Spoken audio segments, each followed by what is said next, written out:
Whenever you're ready, sir. This is Joe Galloway conducting an oral history interview with Mr. Fred Smith on Thursday, March 26th at 10:30 hours. We are located in the Atlanta History Center in Atlanta, Georgia.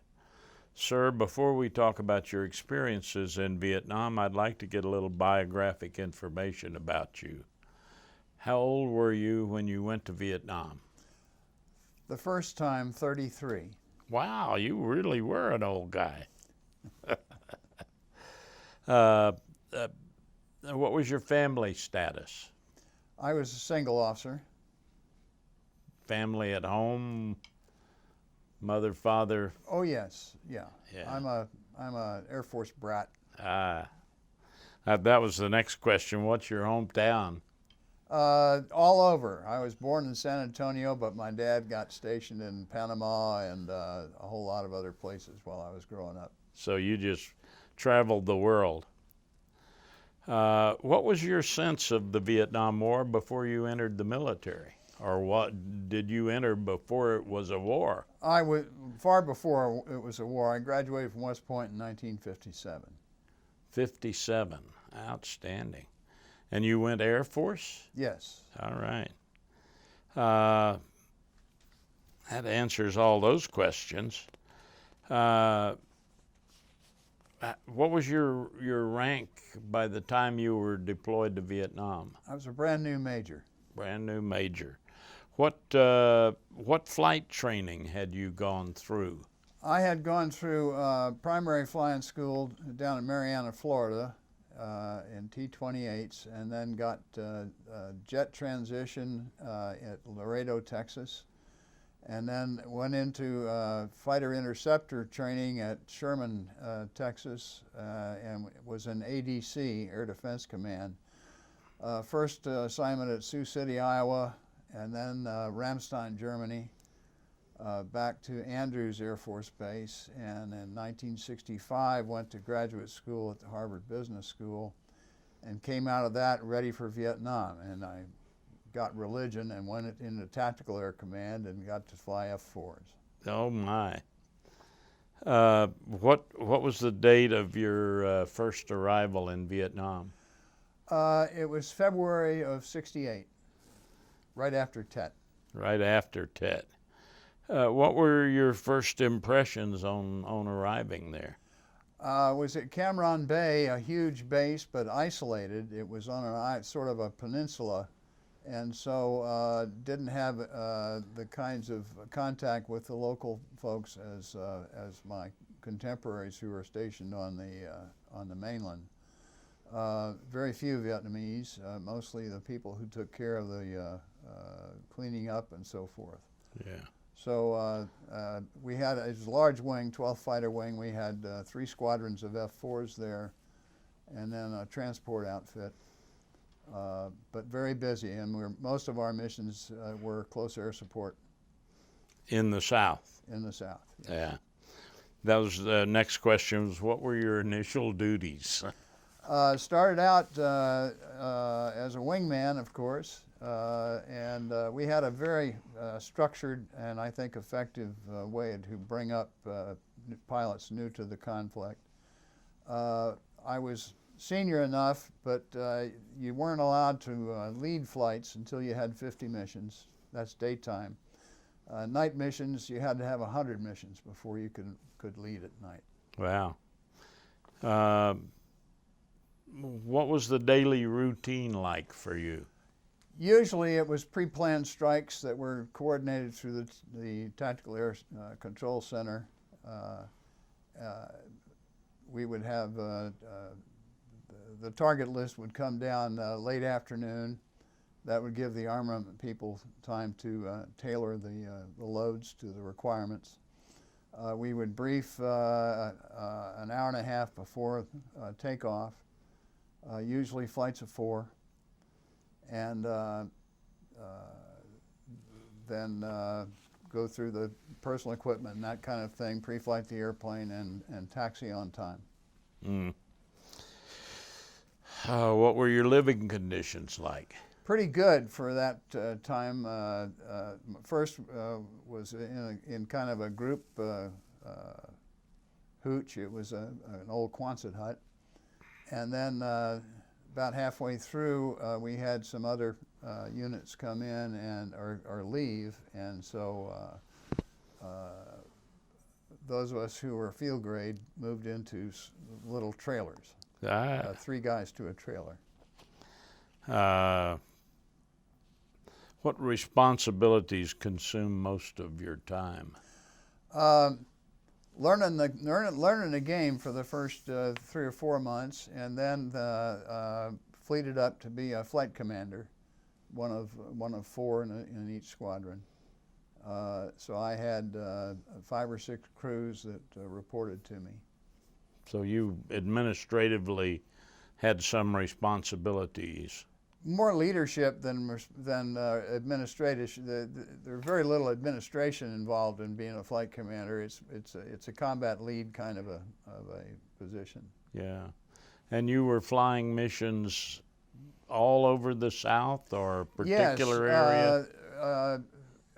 Sometimes we would fly way down to south of Saigon. Yeah. And I remember once we went over to the coast of the Gulf of Siam, but with dragging an armament load with all that drag, you didn't have much gas to spend when you got a hold of the FAC. Yeah. And so it was expend and go home. But ranged pretty much all over the country from north to south, and some work in Laos along the trail, the Ho Chi Minh Trail. Yeah.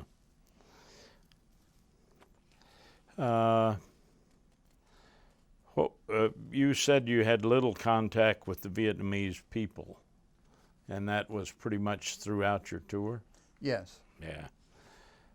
Describe your friendships with and your impressions of your fellow airmen, the people you worked with. Well, the group and I had gone through F-4 training at George Air Force Base. Many of them ended up at Cam Bay, so we had already established friendships. Yeah. By the time I got there, which meant that we were pretty cohesive units. Some of those friendships endure to this day. That's a great binding force, as you know. Very, very much so.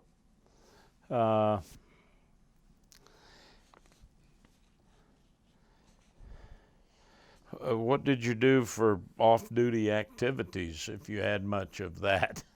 Well, every squadron had a bar that we had constructed out of contraband that we had liberated from one.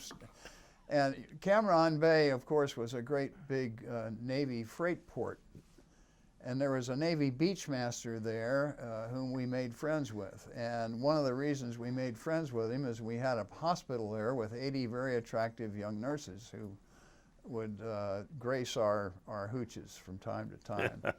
And out of him we got an ice machine and some other things that are hard to come by. Vital equipment. Vital equipment, yes. All right, so what did you do for off-duty activities? There was a very nice beach, and we were pretty intense. There wasn't a whole lot of time off, but when you did, you could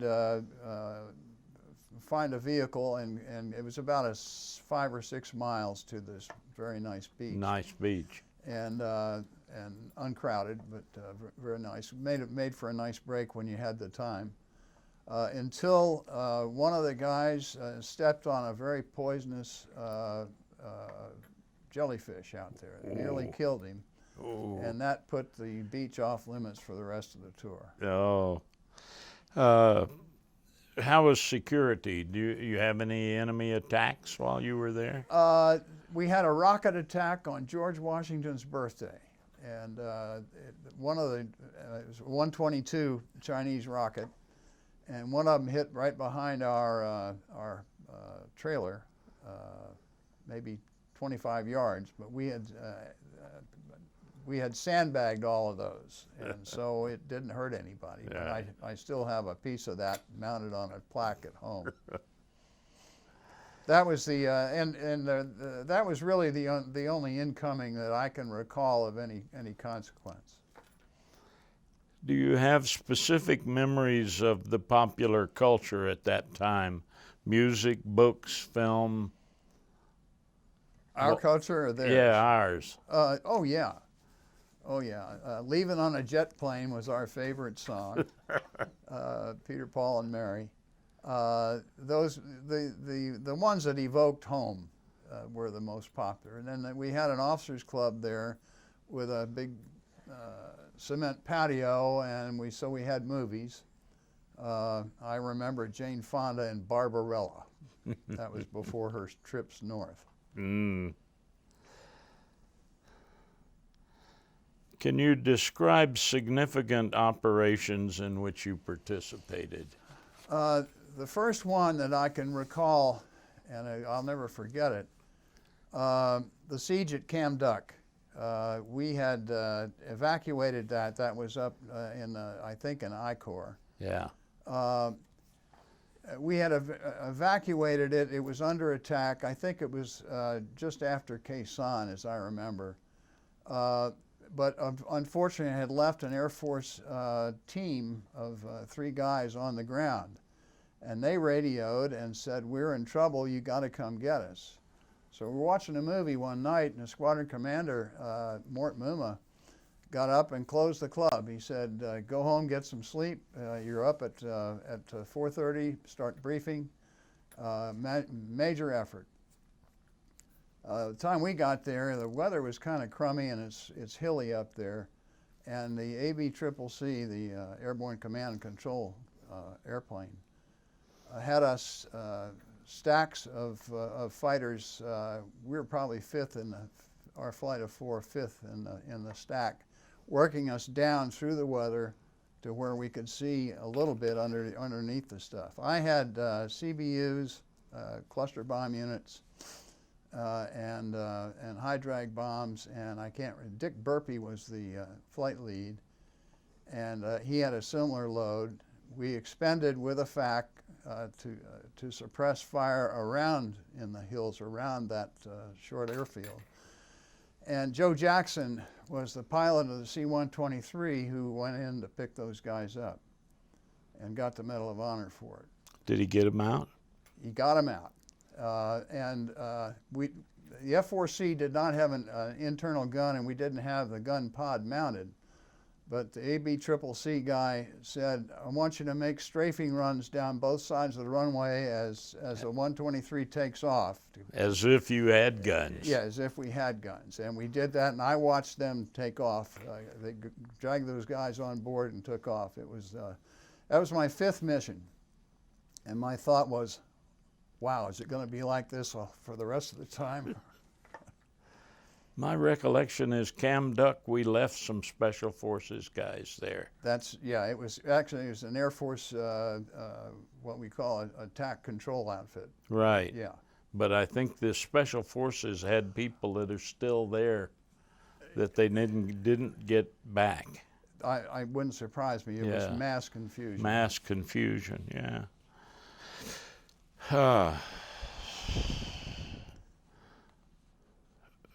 What's your most vivid memory of your tour in Vietnam? Well, that action, and then just overall, how good we got. The F-4C is a very unsophisticated model of the F-4. It was a manual sight. We had young pilots in the back seat at that time. They later got weapons officers, which was a morale problem. They didn't like it back there. But we got very, very proficient. And I can remember we had the pre-planned missions, and then we had an alert facility. And for pop-up crises out in the field. And we'd have 2 airplanes on 5-minute alert, 2 airplanes on 15-minute alert, 24 hours a day. Lead had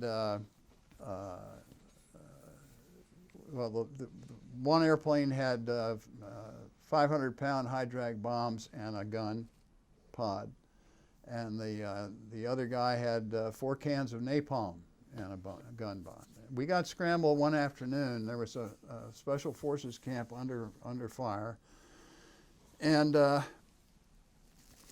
checked in with the forward air controller who was controlling a flight of F-100s before us. And he told me, and we scrambled too. And I had the nape, and my wingman had the 500-pound bombs.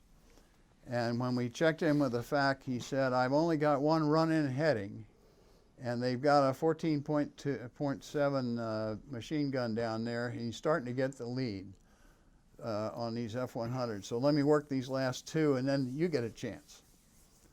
And the F-100s came off, and he said, I want the bombs first.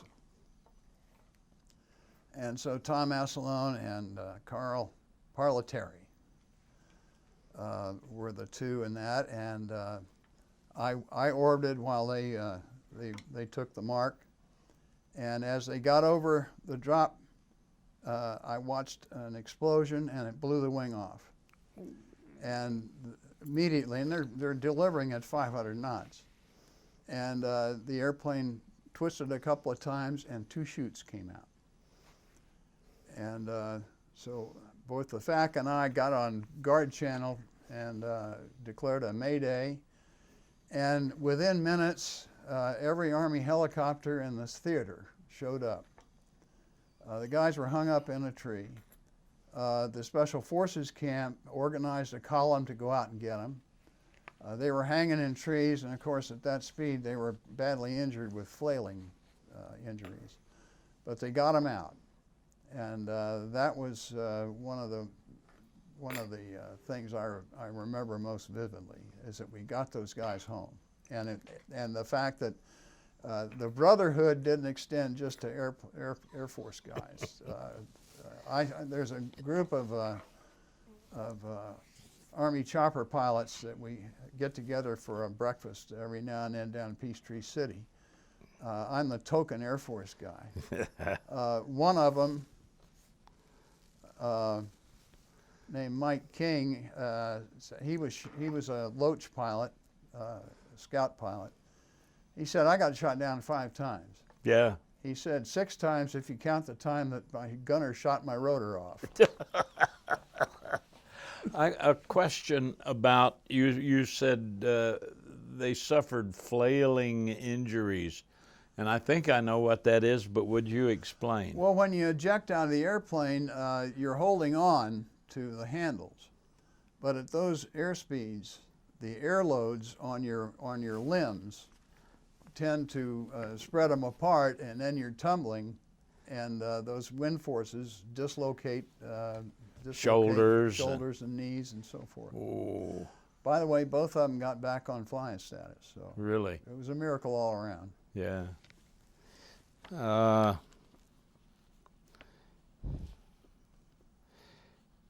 Describe for me the best day you had during your Vietnam tour. Gosh, there were a number of satisfying, because we were working with, and I had Army classmates from West Point on the ground, so it was a satisfaction. Once in a while, I get to talk to them. Talk to them, yeah. I think the fellowship, that binding force we talked about, was probably the most important thing that I experienced in that whole tour. Describe for me the worst day you had. The F-4 has an air conditioning system that, in those humidity, the humidity of that tropical, if you didn't set the air conditioning to full hot, it would create fog to the point where you couldn't see the instrument panel in the daytime. And one of our flights got scrambled at night and hadn't had that set. And it fogged up on him halfway down the runway, ran off the runway, blew up, and killed the crew. Oh. Over an air conditioner setting? Yeah. Wow. Yeah. So you lost two friends. How much, if any, contact did you have with our allies, the Koreans, the Aussies, the New Zealanders, the Thais? The South Koreans had 2 divisions over there, and I remember the White Horse Division because they were nearby. And the Vietnamese were scared to death of them. The bad guys were scared to death of them. They were tough troops. Yeah. But discipline was iron. And I remember they would occasionally bring a busload or 2 of them over to the PX at Cam Bay. And there was a South Korean military policeman there. And if there was any indication on the part of a South Vietnamese or a South Korean soldier that he was out of line, this guy hit him, knocked him down. Yeah, beat him up on the spot. Yeah. But we were always glad to work with those guys. Yeah. Yeah. How about the Aussies, the New Zealanders? The Aussies were, they had a number 2 bomb squadron was down at Phan Rang, flying Canberras. Canberras, yeah. And they were very effective. And there's a story that I'll tell you. And that was, if you happen to divert into Phan Rang overnight, the Aussies would invite you over to their hooch club. And they had ceiling fans. And if at one point, after a bunch of Australian beer, which didn't take a whole lot, everybody was pretty well lubricated, they would play Let's Stop the Fan game. And what that consisted of was a bunch of them would grab a guy off his bar stool and feed him into the fan. And if they liked him, they fed him in fast. And if they didn't like him, they fed him in slow. Feed the fans. What impression did you have of the South Vietnamese? I had a lot of admiration for them. They had a very tough time. I know that some of their airborne units were pretty effective, but they had that political problem endemic, and so I had a lot of sympathy for them. They had a tough row to hoe, I think, and they, of course, they took a lot of losses. Now, there's a little, not a little, a short South Vietnamese pilot retired here that I go to the same fitness center with. And he's had a stroke, so he can't speak very well.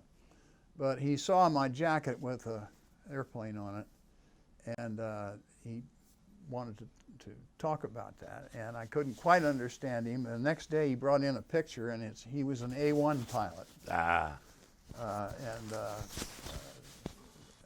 They, as I say, they were in the game until they got shot down. Yeah. Got Those, a lot of time for the SPAD drivers. Yeah. How much contact did you have with your family back home? Weekly letters. That was early on. Some of the guys had tape recorders, and they would get their. But my mother and dad and I and my brothers corresponded through the mail. Yeah. And of course, being at a main base like that, we got mail regularly. Pretty quick too. Yeah. How much news did you receive about the war from home?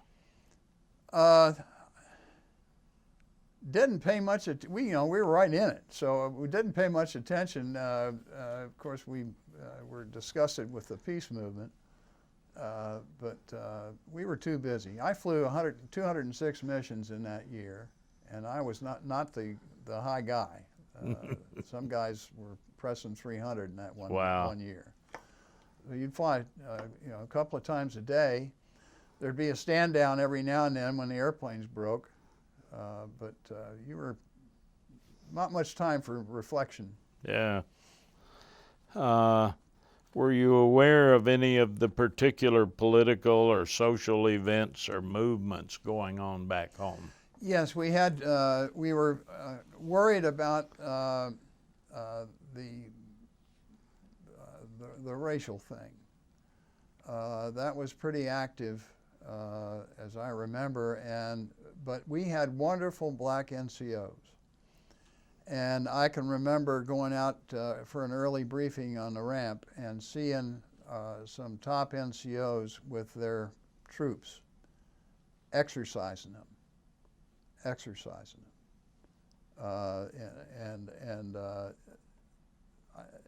They are the guys who kept the unit, that part of the unit, focused on the mission. Yeah. But we never, to my knowledge, never had any incidents. But I give a lot of credit to the black NCOs in our unit. What date did you return home? Came home in June of '69. Describe what that was like. Came home to my brother's wedding. My dad was retired. Well, he'd been the vice chief of the Air Force, and then retired in '62 or '3. But my brother was married in the chapel at Bowling Air Force Base. Had some leave, and then reported to the Pentagon to be in the Personnel Plans Division. Reception from family and friends was obviously good. Good, with the one exception. There's an old friend of mine, still a friend, civilian, and we had regular Friday night gets-together. There were a whole bunch of us single guys living in an apartment near the Pentagon, civilian and military, and there'd be a gathering every Friday night at one particular place. And I remember this guy making comment that we were killing kids. And your reaction to that? I ignored him.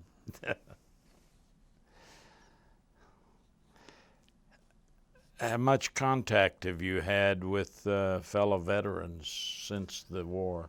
Well, my West Point class is a very close class, class 57. So, and we have a group here, so I'm constantly in contact with them.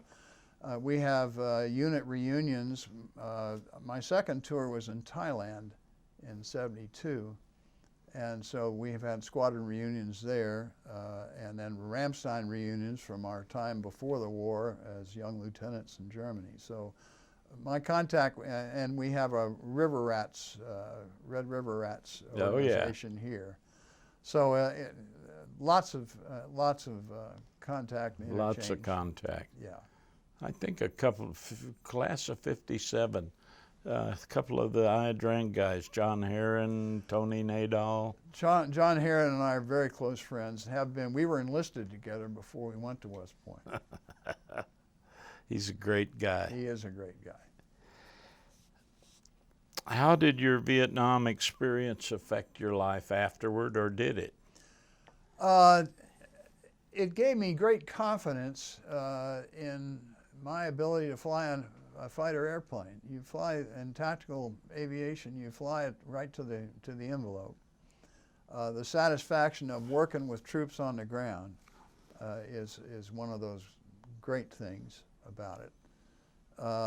So that's one of the reasons I volunteered for a second tour, was to get back in that game. Is there any memory or experience from your service in Vietnam that stayed with you through the years and had a lasting influence on your life? I can't think of anything specific, Joe. Did your experience in Vietnam affect the way you think about the veterans coming home from combat today? I'm very grateful for the fact that the people are taking care of our guys and gals now, very much so. How do you think the Vietnam War is remembered in our society today? I think it's almost disappeared in the general populace. Politicians bring it up to try and beat up on policy of one kind or another. Yeah. But I think it's faded into history. You don't think the lessons learned were learned and kept? No. Doesn't look like it. Did you take away from Vietnam more that was positive and useful than you invested? I think I did. Well, rephrase or tell me that question again, Joe. I want to be careful about it. Did you take away from Vietnam more that was positive and useful than you invested in blood, sweat, and tears? Oh, I think so. The confidence, number one, about flying, the confidence that I had in my ability to put an airplane where it needed to be, and that kind of thing. The relationships with other aviators, the ability to put together a mission and carry it through and get everybody home, those kinds of things. Yeah. What lessons did you take from the Vietnam experience that you would like to pass on to future generations of Americans? Don't get us into a war unless you want us to win it. Have you been to the Vietnam Veterans Memorial? No. No. No. Ever gonna go? No. No. Too painful. Too painful. Have you heard about the 50th anniversary of the Vietnam War Commemoration Project? No. You're participating in it right now. Okay. You think we ought to be doing it? Our whole purpose is to thank the Vietnam veterans for their service and welcome them home at last. I couldn't agree with you more. Absolutely. Veterans are more credit is given to them now, particularly in this area. Gee whiz, we have in Peachtree City where I live, we have Memorial Day, Veterans Day, 4th of July parades, speakers, enactments. There's a great patriotic feeling down here, I think. Thank you, Mr. Smith. Thank you, Joe. It's a great privilege. Oh, it's our privilege.